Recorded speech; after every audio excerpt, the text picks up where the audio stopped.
Assalamualaikum warahmatullahi wabarakatuh. My name is Gina Fidarani Ashadila, and now I want to read an article from CNN Business with the title "The IMF Sees Greater Chance of a Soft Landing for the Global Economy," written by Hannah Ziadi.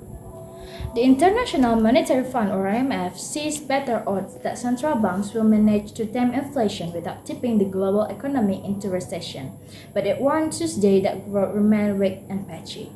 The agency said it expected the world's economy to expand by 3% this year, in line with its July forecast. A stronger than expected growth in the United States offset downgrades to the outlook for China and Europe.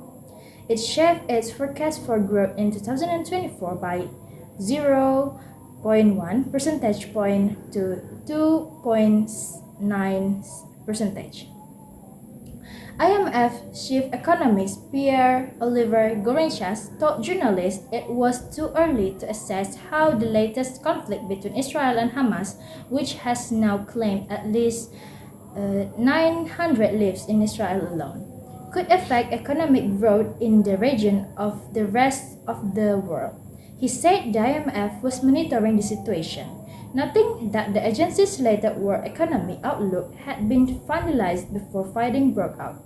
Echoing comments made in July, the IMF highlighted the global economy's resilience to the twin shocks of the pandemic and the Ukraine war while warning in its report that rates remain titled to the downside. The 20 countries using the euro are expected to grow collectively by 0.7% this year and 1.2% next year, a downgrade of 0.2 percentage point and 0.3 percentage point respectively from July.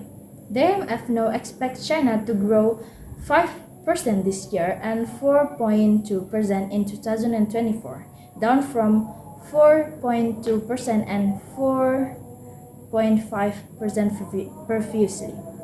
China's property sector crisis could depend, with global spillovers, particularly for commodity exports, it said in its report.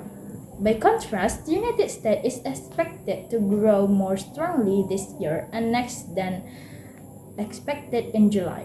The IMF upgraded its growth forecast for the U.S. economy to 2.1% in 2023 and 1.5% in 2024, an improvement of 0.3 percentage point and 0.5 percentage point respectively. The strongest recovery among major economies has been in the United States, the IMF said.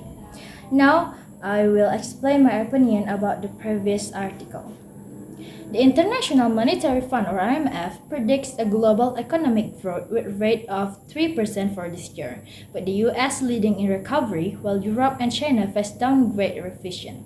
Despite optimism in managing inflation without recession, risks remain, including the conflict between Israel and Hamas and also China's property sector crisis, which could have global repercussions.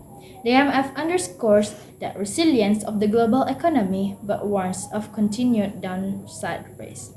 Okay, I think that's all from me. Thank you very much for your attention. Wassalamualaikum warahmatullahi wabarakatuh.